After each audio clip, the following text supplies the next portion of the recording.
Level Up Live is your home for life hacks, life lessons, all things positive and building a better you. Thanks for tuning in again this week. Hope you guys have had a good couple of weeks since the last time I saw you. I've been really excited about this week's show for a while now. I have a guest with me, my first in-studio guest, so I'm super excited about that part of it. This is Michelle Mitzner. Michelle is one of the great volunteers here. I volunteer, correct? Yes. One of the great volunteers here at Warrior Healing Center. And she helps out with a lot of different things. But one of the things she's really involved in is like wills, estate planning, that kind of thing. I know it's a subject none of us want to broach. None of us want to face the idea that our end is nigh by any stretch of the imagination. But it is something that happens to all of us. And we both knew somebody here recently who passed, who was tied into the Warrior Healing Center. Most of you knew who he was. That were routine guests in and out of here, routine visitors here.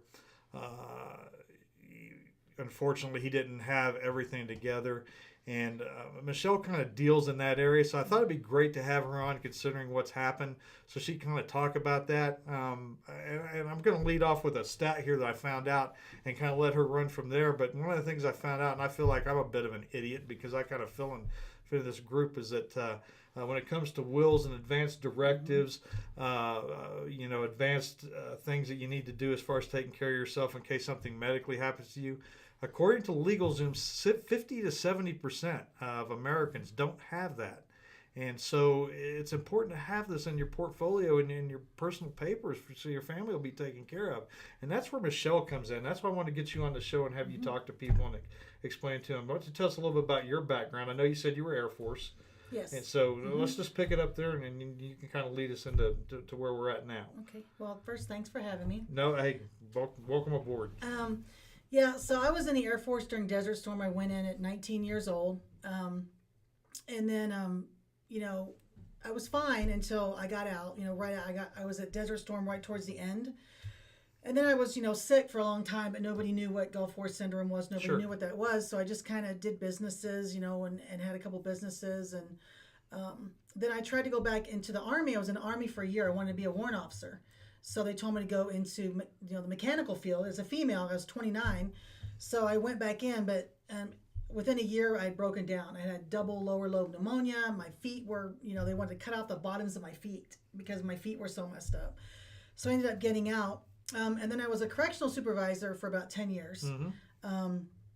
And then I couldn't, it just made me sick, being around the negative atmosphere and stuff. So then when they came up with the presumptives for Gulf War syndrome, I finally filed. It took me 26 months to get it. And then I helped my father file, which I did my own claim. And I did my father's claim. And I got 100% permanent total the first time, which is unheard of, because I had a gentleman named Anthony Hardy in Washington. He's on the 9/11 Commission, helped me do everything. Sure. So when I put my packet in, it was this thick. So I kind of did all the work for the VA. And then my dad got 70. We got him to 90. And then we did the individual and employability, got Sure. him up to 100%. And so I've been doing wills and power of attorneys for my family and people's taxes because it's so expensive. Even if you go to a document prepare, just doing wills, legal paperwork is $500 minimum, $500 to $1,500 to $3,000 if you use a lawyer. So a lot of people can't afford that, but there's ways to do it free and low cost that people don't think about. One of the things that you said is that this is to help your family, but honestly, 90% of what I do, Rob, actually is for you. Gotcha. Okay? Because we've branched out. I recently have, thank God, sent me some help. One's a retired CW5, Joseph Lancaster, and then his wife is the retired CW4. She's studying to be a certified financial educator. So they're going to be working with me. So the will is basically for your family. Okay, beneficiary deeds, all these kinds of things. But there's things that we do like power of attorney, living will, medical power of attorney, mental health power of attorney. There's a lot of things. And then Lori's going to be working with the financial aspects of it. And then I'm branching out into general benefits overviews, because a lot of people, they have no idea what they have coming, but it's a lot of work for just one person.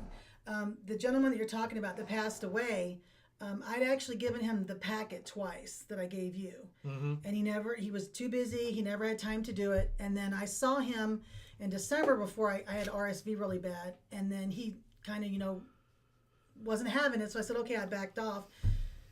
And then he passes a few months later. He's the third person that actually passed that I gave the packet to.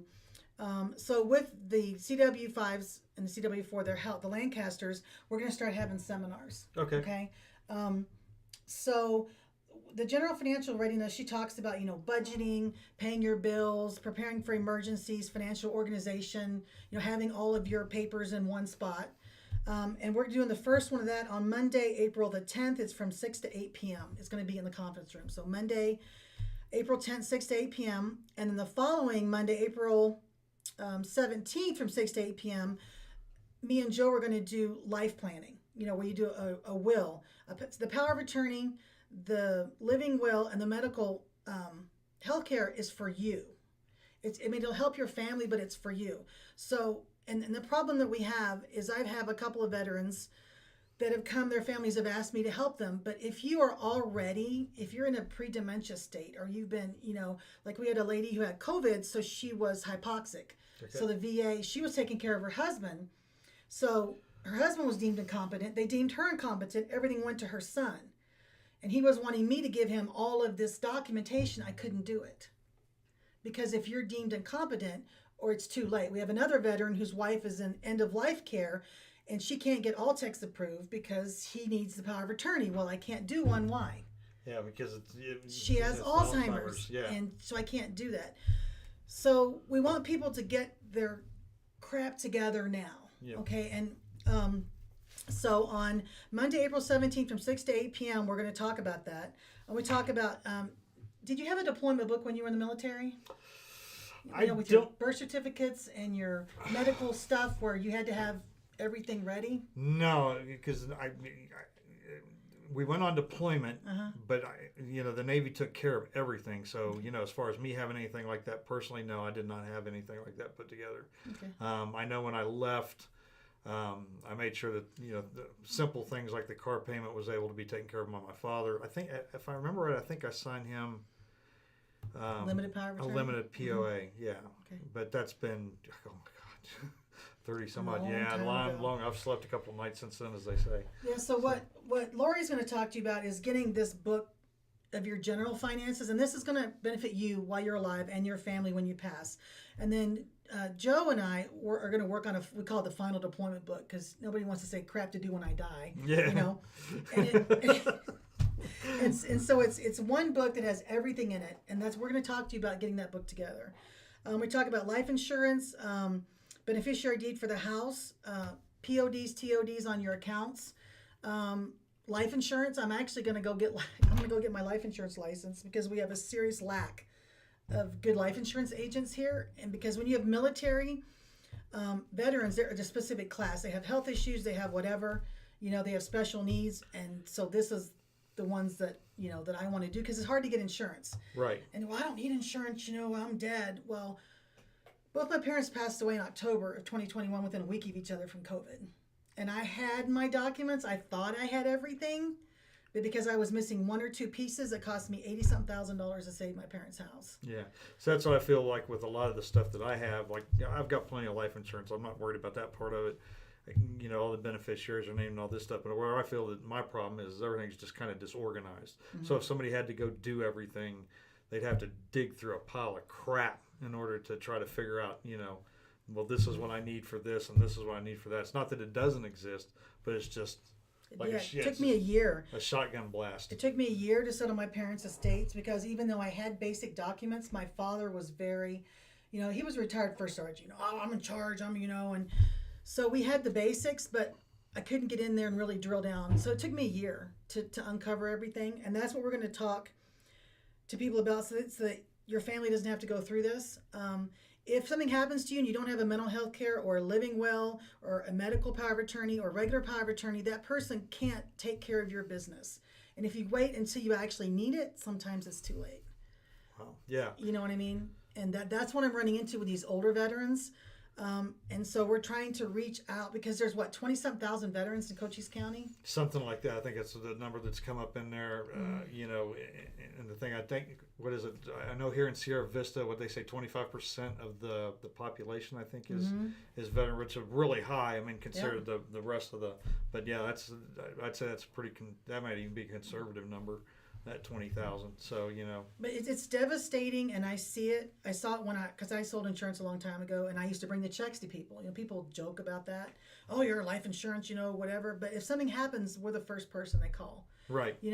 And people say, I am gone. It doesn't matter. It does matter because it's devastating what it leaves, for your family. The one person we're talking about, the wife, the kids had access to nothing. They knew nothing. Even his password in his computer was coded. Yeah. So see, I work at Barnett's Towing and Propane, and we run into that sometimes, not just with vehicles, but also with propane accounts, because you'll run into where and understand a lot of the clientele we have on the propane side, they're snowbirds and whatnot. So they're in some are in their 70s, 80s, and 90s. They grew up in a time when the man took care of everything, and the wife was just, she made sure dinner got on the table at 5 o'clock and all the clothes were clean. So you'll run into them all the time that these spouses will call him and they don't have a clue how to handle even the most basic concepts of doing things, let alone handling, anything that involves the husband's estate or anything like that. So very often it's difficult for us to provide services, or that for some reason a vehicle will get impounded there. For whatever reason, like we've had a couple here in the past where the owner of the vehicle passed, and we ended up with that vehicle, but they were the only person's name on there. So what ends up happening then is that if anybody wants to get, like we had a son, his father passed away. I don't think the father was a veteran, but the father passed away. The vehicle was only registered in the father's name. Title was only in the father's name. So what had to happen was that the son had to wait until he got a death certificate issued by the county or whoever issues it. Had to go down to the DMV. Then the DMV had to start a clock basically, because then they had to wait for 30 days before anything could get done with it, which probably could have been easily avoided had they had some of these documents that you're talking about put together and ready to go, so that they can walk into wherever they need to walk into and go, well, here's everything that you need to make this happen now, as opposed to 30 days down the road. It's important, especially we're dealing with a wonderful female veteran. Her husband was a veteran. He passed, and he did everything. So Lori's having to go over to her house and help her pay her bills because she's spending, and she has no idea what the logins are. She has no idea of anything. So Lori's kind of having to dig through the garbage, to help her. And so if you're someone who's the man of the house and you are in charge of everything, it's even more important that you go to the financial readiness, that you go to the preparations, so that if something happens to you, your spouse is able to pick it up and do what they need to do. Yeah.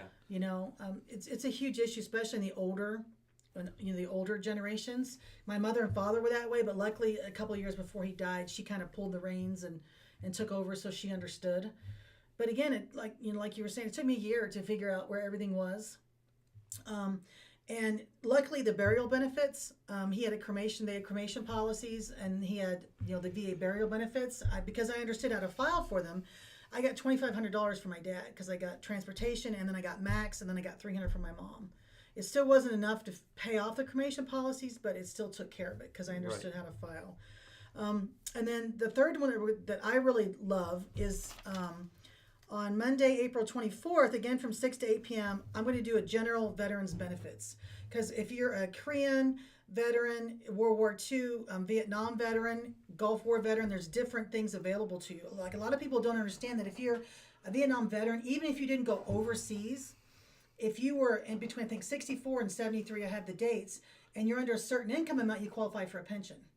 And you also qualify for aid in attendance. And I take care of a friend of mine who has dementia, and he makes too much money to qualify for anything, but he didn't make enough to pay for anything. So I was able to do a caregiver affidavit, get him aid in attendance, get him a pension, and now he has 24-hour care. Wow. And a lot of veterans, they have no idea that that's available, okay? So let's say you can't do that. You're a Vietnam veteran, or let's say you're a Gulf War veteran and you need help, and you didn't have boots on the ground, you're not getting VA disability, you can still get 6 to 10 hours a week of caregiver services just based on your primary care's say-so at the VA. So before I was able to get TJ the pension and the whatever, I was getting 30 days a year respite care, and I was getting caregivers coming to the house 2 hours a day.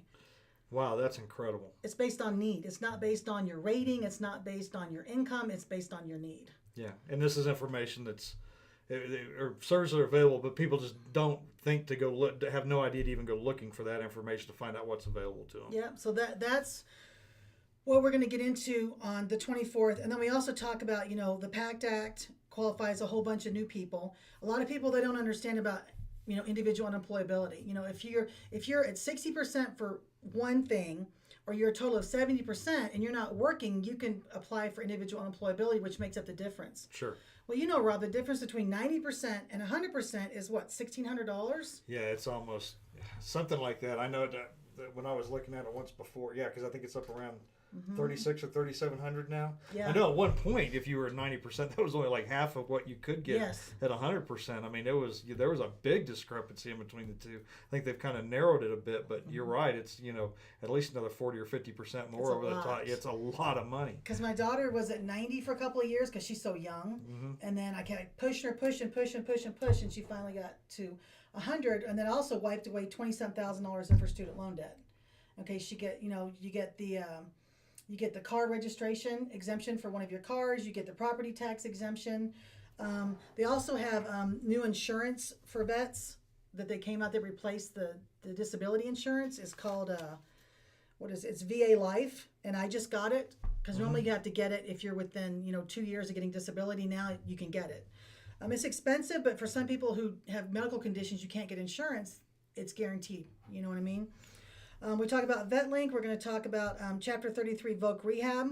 I actually went back to school. I'm one Spanish class away from my bachelor's, and the VA paid for it, even though I was 100%, even though I hadn't worked for a couple of years, and that brought in, $800 a month. Plus, I kept all my Pell Grant money, all of that stuff. So that was a huge. And some people say, well, I'm in a wheelchair. I can't really work or whatever. You need to go put in if you're 10% or greater.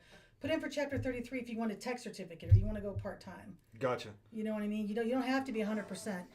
We talk about aid and attendance, and then Chapter 35. And I tell people fight for 100%.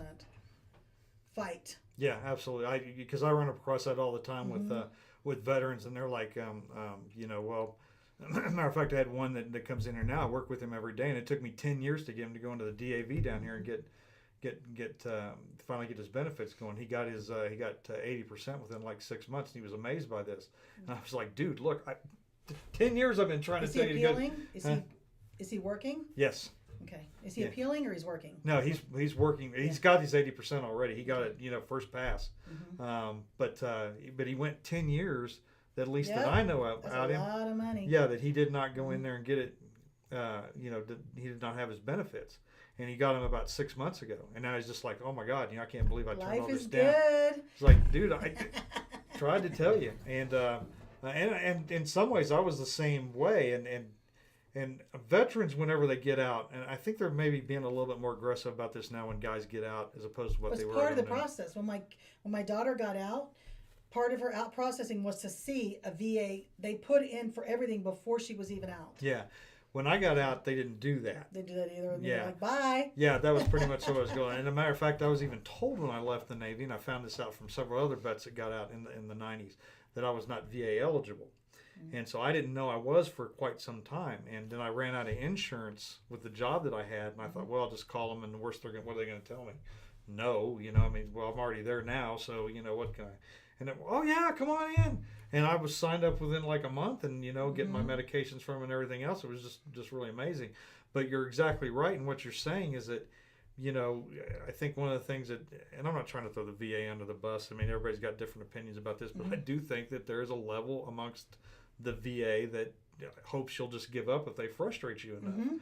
And I keep telling guys, you just got to keep swinging for it. Don't let them beat you. One of the things I always advise is get somebody who's willing to be, your advocate, I think, is Yeah. always an important thing. Don't try to fight this battle. I mean, you did a great job, but you knew I somebody had as help well. every step of the way. Well, yeah, but I think having an advocate is important.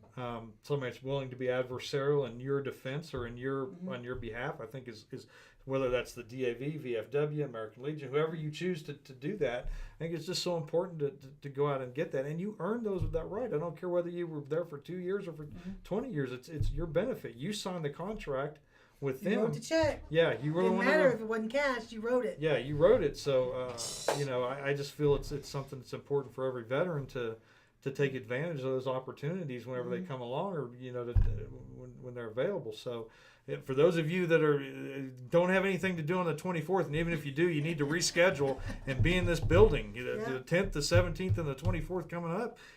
You got information. Get your stuff together. You can get your stuff together. It's worth your time. And if you want someone to sit down, you can just do an intake. That you can either come in and use the computer in the front, or you can go online. There's a link that you can actually do an intake and say, I want to talk about my wills, my power of attorneys, and then it will go to Beth or Michelle or Donna, and then they will send it to me or Joe, and then we'll set up a time we'll send you a worksheet like the ones I gave you, and you can work it out. But I still encourage everyone to come to the seminars, because there's only so much I can cover with an individual person, when we're doing the signing, because I'm a notary, so we notarize. Joe and Lori are becoming notaries as well, so we'll be able to help you from A to Z.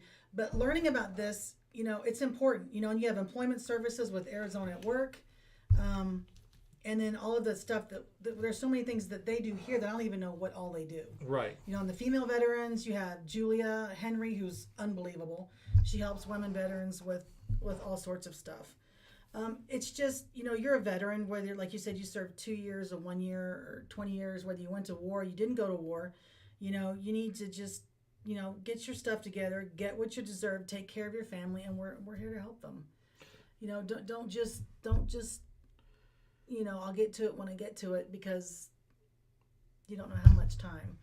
And we're not just talking about you going upstairs. We're talking about you getting in an accident, or you getting into financial situation, or you as a living veteran, not just taking care of your family, but taking care of yourself as a veteran. Right. I didn't even know about the mortgage insurance. My parents did an SHA grant on the house where they put the ramps in. I didn't know I could get mortgage insurance. Now, how does that work? If you get I think it's SHA grant, like you get the bathroom redone, or you get ramps on the house, you can get low-cost mortgage insurance. For I know, Mike, the other guy that does the other podcast, he got the ramps in, and he was able to get $200,000 worth of mortgage life insurance. So if you pass away, it pays off your mortgage. I didn't even know about that. Yeah. Because I know I have mortgage life insurance with mine, but I got it on my own through an insurance agent sent to me by the mortgage company. Yeah. And it's not horrible each month. I mean, considering how much the house is worth, in that particular case, I don't think it's a horrible premium that I'm paying. But, if there's other options, I think you have to look at every option as a veteran and say, is there a better option for me based on what I'm eligible for as far as benefits, or as far as, any other option, just to make your life easier, make it easier for your family to deal with, or you to deal with. Like you said, it's not just about passing away. You also have emergencies that come up. You have medical situations that come up, maybe where you can't quite speak for yourself as well as you would like to be able to, or not feeling up to making those decisions. I really do feel like in my case, for a lot of years where my health was on the downside, I look back on it now and realize that I was probably not making the best decisions I could possibly make, because my health was not what it could be. And so... and if you have mental things going on, procrastination is part of that. Just, doom and gloom, not taking care. It's just part of it. I had it for a long time. Yeah. My parents dying really kind of shook me up. And one of the things I talk to people about is you have to fight for 100 for a couple of reasons. My dad was 100. I'm 100. Number one is because you have the DIC. So when you pass your spouse, if you're married for so long and you've been getting disability, your spouse gets, I think it's up to $1,500 a month now, okay, for the rest of their life, or unless they remarry. Okay, you also get education benefits for your family. But the one thing that just came about 3 years ago is called the caregiver program. A lot of people, they don't know about this, because it costs anywhere from $7,000 to $10,000 a month for full-time care in a home, a decent home, right? So if you're a veteran, you're at 100%, and you need help with activities of daily living. My dad did. He was pretty much on oxygen at the end. My mother did everything, and it was hard on her. Well, they came up with this program that was meant for, it's called a caregiver program. It was meant for 9/11 vets.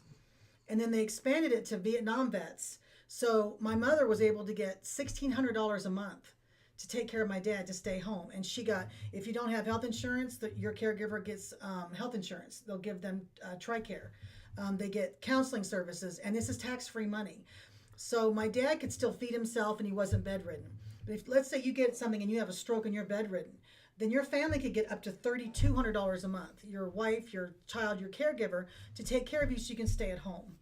And you have to be 100% to get that, or 70% or 80% with IU 100%. You see what I'm saying? Right. And we are getting older, and I don't want to talk, we're not going to get into the whole died suddenly and what's happening to people now. Yeah. But people are stroking out and all this weird stuff that's happening. So getting to that 100%, whether you're fighting, you go to the DAV, or you could use vet links. Vet links is something that, I'm kind of like, because they charge you money, but if you don't win, you don't pay anything.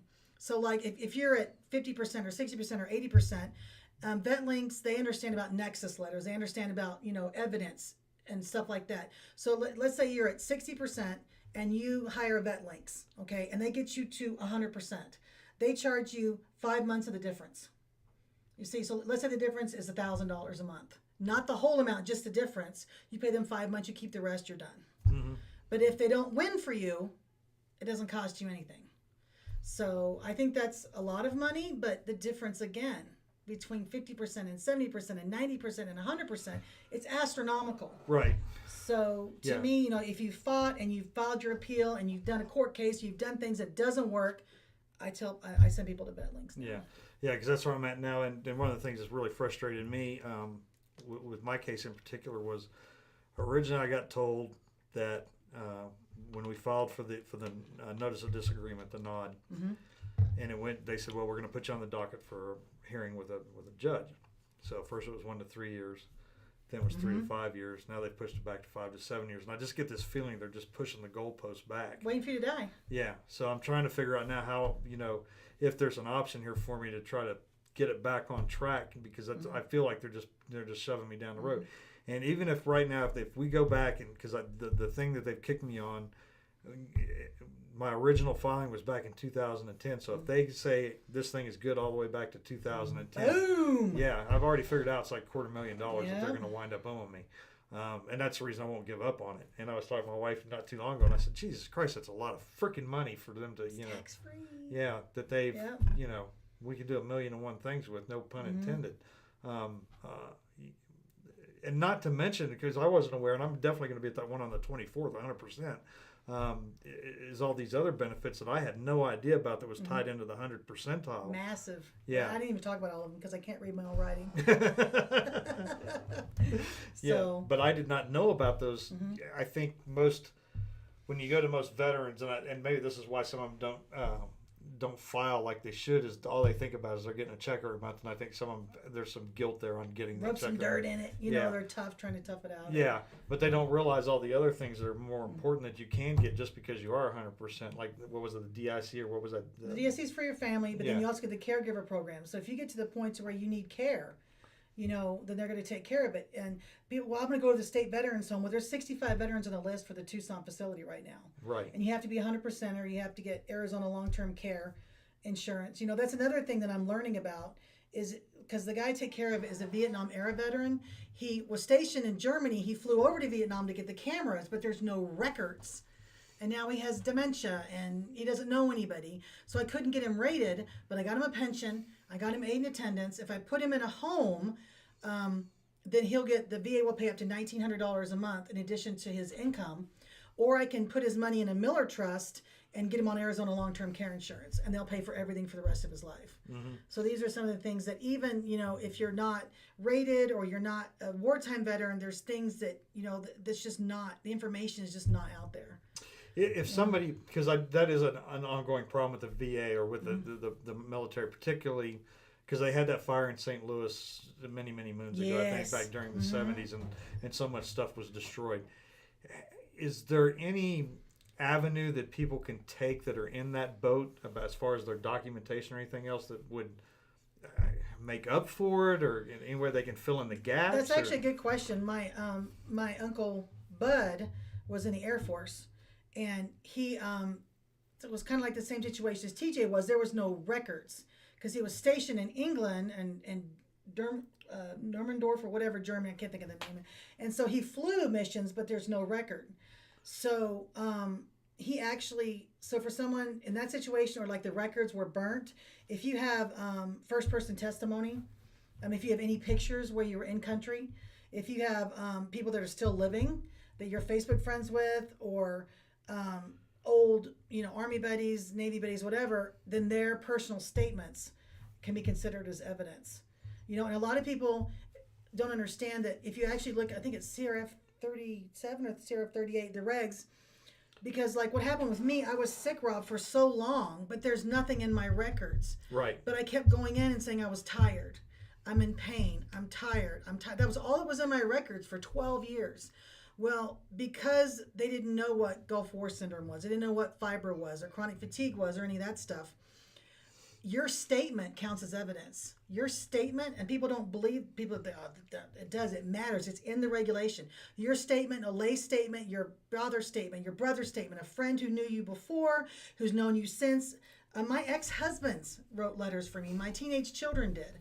And all that's considered evidence. So I tell people, if you're a Gulf War veteran and you got the vaccinations and you were ever overseas, if you have fatigue issues and you've never filed for chronic fatigue syndrome, or you have pain issues and fibromyalgia and chronic fatigue, you need to file for those things. That if you've ever gone to the doctor, I'm tired. I just don't feel good. I'm tired. And for years they told me, you're just depressed. That's why you're tired. I'm like, no, I'm tired. That's why I'm depressed, because I can't function as a 20-something-year-old. So I tell people, if you haven't filed for fibro, if you haven't filed for chronic fatigue, these are considered presumptives for Gulf War service. You know what I'm saying? Right. I was only overseas for 101 days. And it ruined 40 years of my life. Well, I know one of the things that came out after all this was done and everything was, they had the war between Iran and Iraq that went on from 80 to 88. Mm-hmm. And I know one of the things they discussed after the fact was the fact that they had used so many chemical weapons on each other that the residue from that had gotten into the grains of sand down to the molecular level. And a lot of the folks like yourself that were in country over there were now exposed to that. And it wasn't like they were using like one chemical either. I mean, it's like, whatever they could find, you can get their hands on.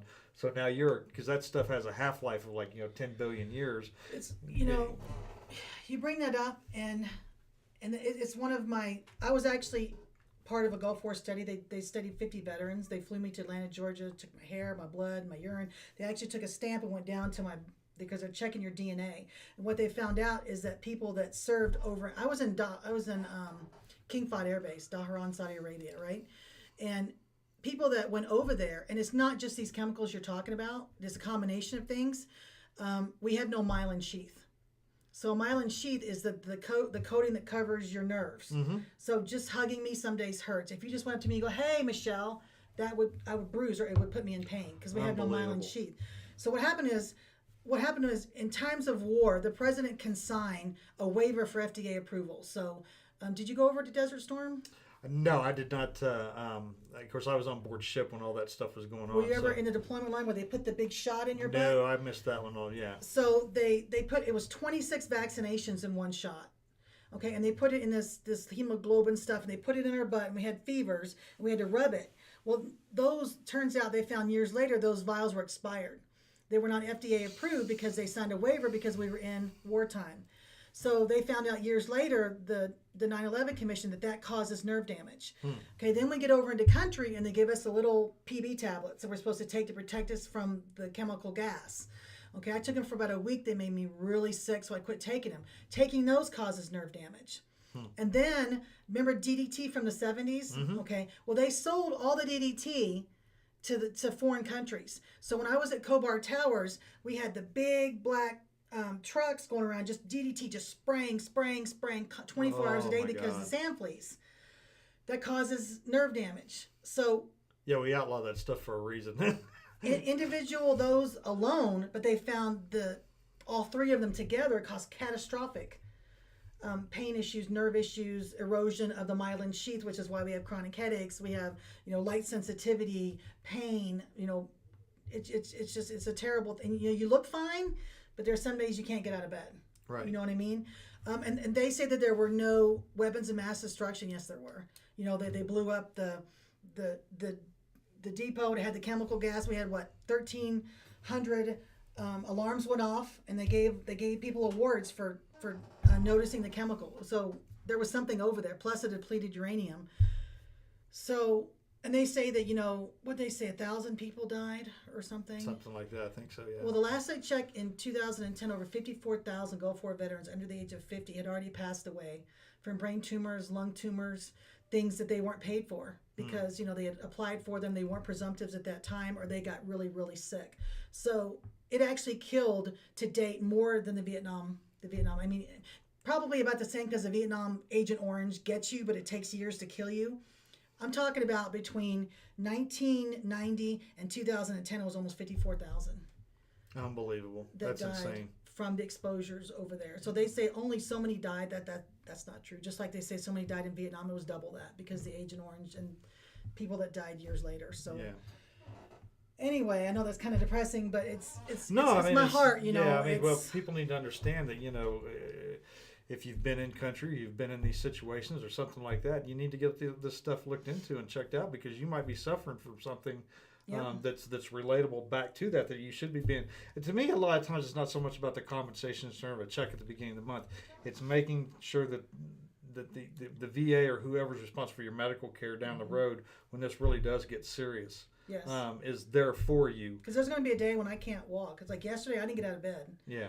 I was in bed probably until about 3 or 4 because I just had a bad day. My stomach was hurting. I had a headache. I just stayed in bed. Yeah. And then I got up today and I did some work. Well, as you get older, these things are going to compound. If you have pain issues, are going to compound as you get older. That's why I say got to go for 100 because there's going to come a day when you're going to need. Yeah. And your family's going to need. That's my big fear with myself is I got pretty bad in 2018. Like I said, I got back with the right physical therapist and kind of got myself back on track.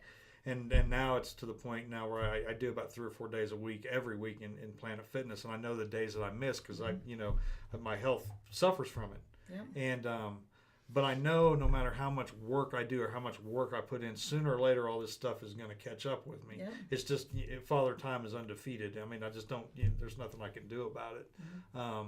And there are days even now that I'll wake up and get woken up in the middle of the night because both shoulders will be screaming. I know they're both. I'm being compensated for them, but they'll still wake me up in the middle of the night because they're just freaking screaming at me. I'm amazed that you're still working. Honestly. Yeah. I think it's more mental than it is. More of a mental thing than anything else. Just I kind of just keep putting one foot in front of the other and just being positive and feeling like I can still get out there and contribute. That's why I started volunteering here. Yeah. And it's turned into more and more and more because I'm finding all the gaps.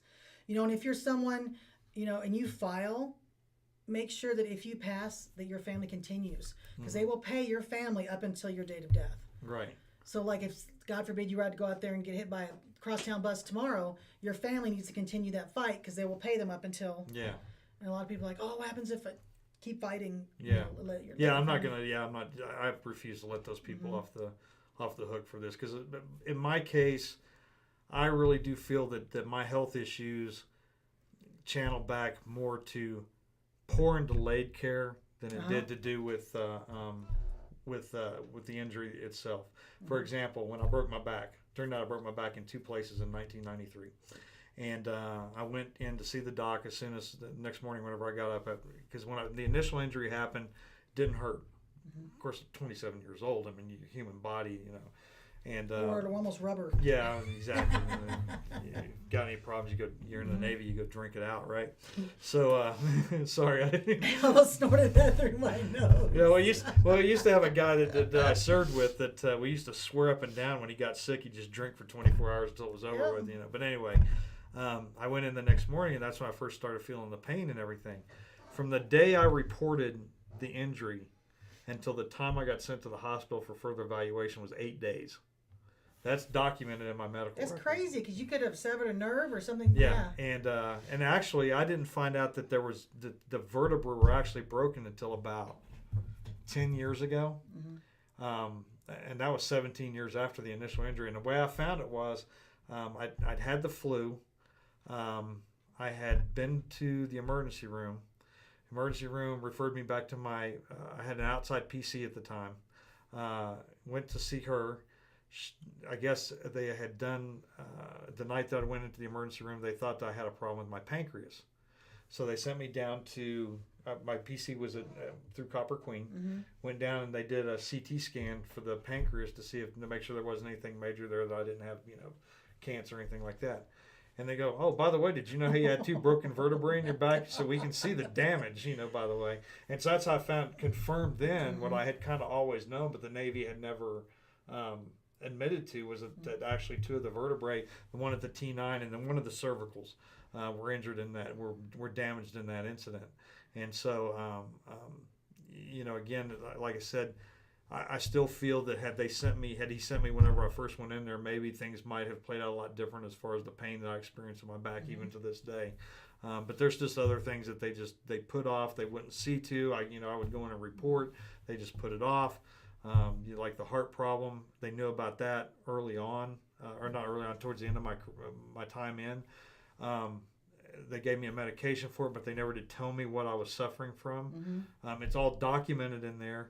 When I got ready to leave, they didn't tell me, hey, you need to go when you get home, you need to go see your family doctor or whoever your medical provider is going to be, because you have this heart problem. 4 years after I get out, it damn near kills me. So again, it's just, instead of me being monitored all that time, had they told me, hey, look, you're suffering from this tachycardic issue, as soon as you get home, go see your family doctor, whoever your provider is, and make sure they know, or go down to the VA because this is a problem.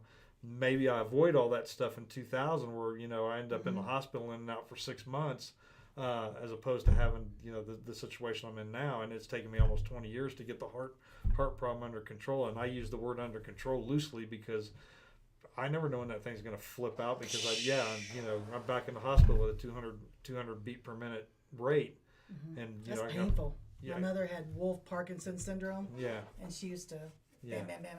But you were talking about. That's another thing. Just because something's not diagnosed, if there's anything in your record, because I actually broke my neck in a fall in a Turkish disco. I wasn't drinking. I just walked in. It was walking down the ramp, and it was all stone. And somebody had beer on the floor, and I bam onto a steel bar. And they gave me like a little sonogram thing. They didn't X-ray me. They just gave me a little bit of heat treatment and a little sonogram treatment. I found out in 2010 that I had fractured my neck. So because that one thing was in there, I was able to go back and file for that, even though I wasn't diagnosed with that back then. Does that make sense? Yeah. And my daughter, she was in the Army. She actually got offered to be a nurse. She got her bachelor's. She's an amazing person. She had a sacroiliac joint injury in basic.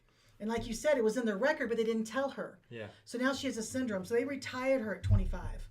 And she's the one that finally, at 29, finally got 100%. But they broke her. Yeah. Because they didn't give her the right treatment. So that's an important issue. Military medical records, military service records. If I need to get those, what's the best avenue to do that? I actually just fill out the form and send it to St. Louis. Okay. And they actually sent me all of mine. They sent me my mom's DD-214 and all that. It's really cool because I sent out for all my records, and I got out right after I got back from Saudi. I lost a couple of friends over there because they were making hooch. It's a true story. And the 2 guys and a girl went up on the roof, and they were out in the Saudi sun and drinking the hooch or whatever. And then they didn't show up for work the next day, and they found them on the damn roof. No, they got fried.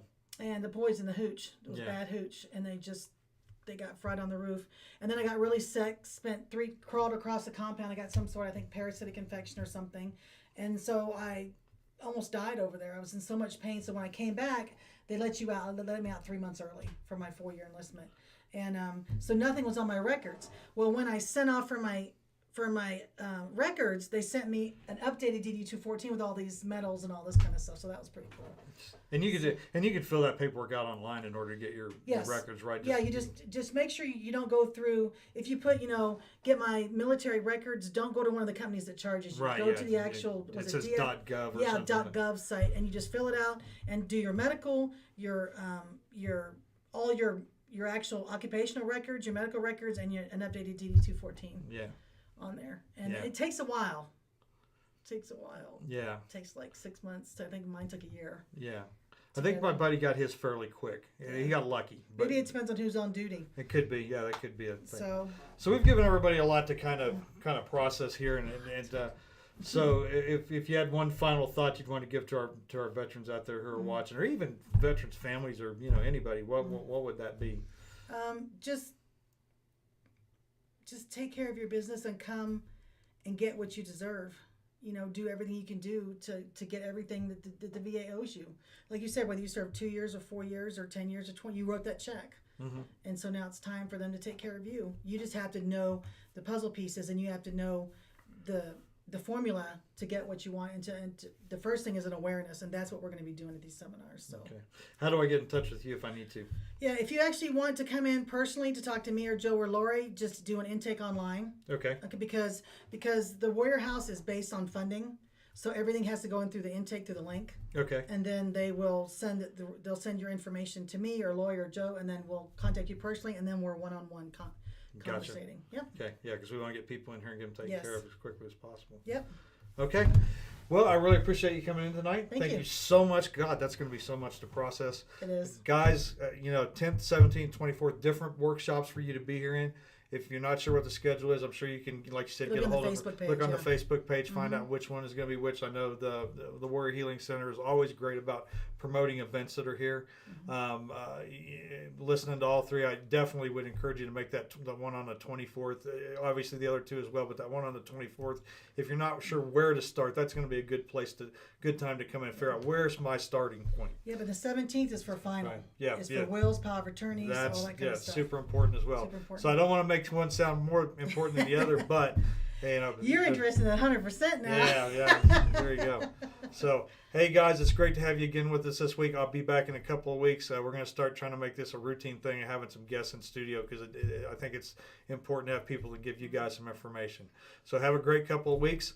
I will see you again today is the 4th, so I'll see you again on the 18th. Until then, dream big, dare to fail, because fortune always favors the bold. Y'all have a great evening now. Take care. Bye. Where's my finish at? There it is.